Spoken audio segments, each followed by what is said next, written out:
Police अधीक्षक हांसी श्रीमती नीतिका गहलोत के निर्देशानुसार साइबर क्राइम अपराधों के कार्यक्रमों में आम जनता को साइबर क्राइम बारे में जागरूक करते हुए कहा कि आज एंटी नारकोटिक सेल की टीम ने government senior secondary school Hansi में आयोजित प्रोग्राम में बताया कि आधुनिक जीवन में हम लोगों को किसी भी चीज़ के बारे में कोई भी जानकारी प्राप्त करनी होती है तो हम इंटरनेट के माध्यम से आसानी से प्राप्त कर सकते हैं।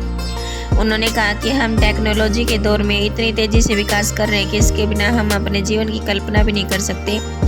जितनी तेज़ी से हम इस डिजिटल दुनिया की ओर बढ़ रहे हैं, हम लोगों की इंटरनेट पर निर्भरता भी उतनी बढ़ गई है। इंटरनेट के विकास और इसके बढ़ते फायदों के साथ साथ साइबर अपराधों की संख्या में काफ़ी वृद्धि हुई है। उन्होंने कहा कि साइबर क्राइम से बचने के लिए खुद को जागरूक करें और इस संबंध में सावधानी व सतर्कता ही साइबर ठगी से बचने का बेहतर उपाय है।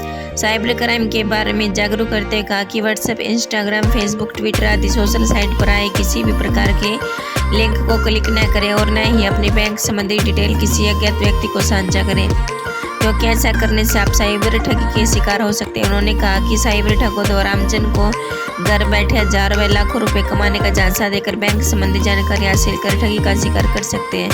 उन्होंने कहा कि अगर आपके साथ किसी भी प्रकार की साइबर धोखाधड़ी हो जाती है तो तुरंत प्रभाव से साइबर हेल्पलाइन नंबर 1930 पर कॉल करें या साइबर पोर्टल वेबसाइट www.cybercrime.government.in पर अपनी शिकायत दर्ज करवाएं।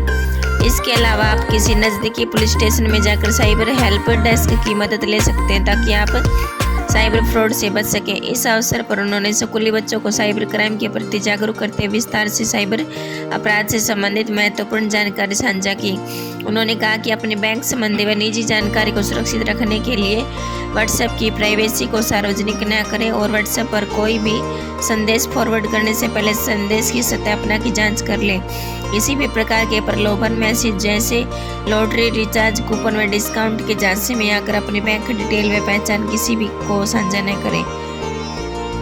पुलिस प्रवक्ता हांसी ने जानकारी देते हुए बताया कि शुक्रवार को पुलिस लाइन हांसी के प्रांगण में पुलिस स्मृति एवं झंडा दिवस मनाया गया।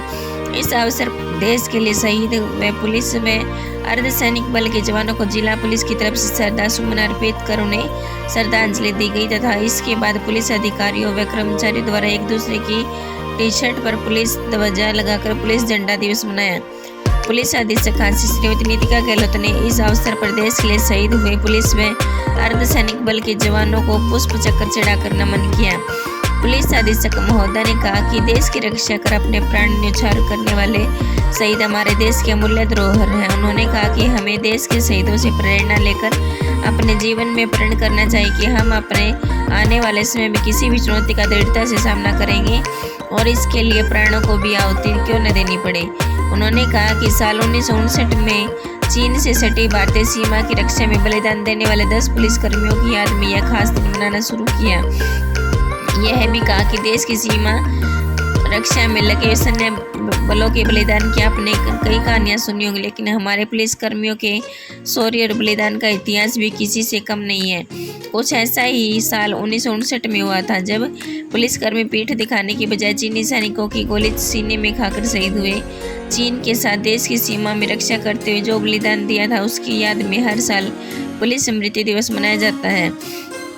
ये बात 21 अक्टूबर साल 1959 की है जब 10 पुलिसकर्मियों ने अपना बलिदान दिया था। तब तिब्बत के साथ भारत की 2500 मील की सीमा की निगरानी की जिम्मेदारी भारत के पुलिसकर्मियों की थी। इस घटना से एक दिन पहले 20 अक्टूबर 1959 को 3री बटालियन की एक कंपनी को उत्तर पूर्वी लद्दाख में हॉट स्प्रिंग नामक स्थान पर तैनात किया गया था। इस कंपनी को 3 टुकड़ियों में बांटकर सीमा सुरक्षा की बागडोर दी गई थी। लाइन ऑफ कंट्रोल में जवान गश्त के लिए निकाले गए। आगे गई 2 टुकड़ी के सदस्य उस दिन दोपहर बाद तक लौट आए, लेकिन तीसरी टुकड़ी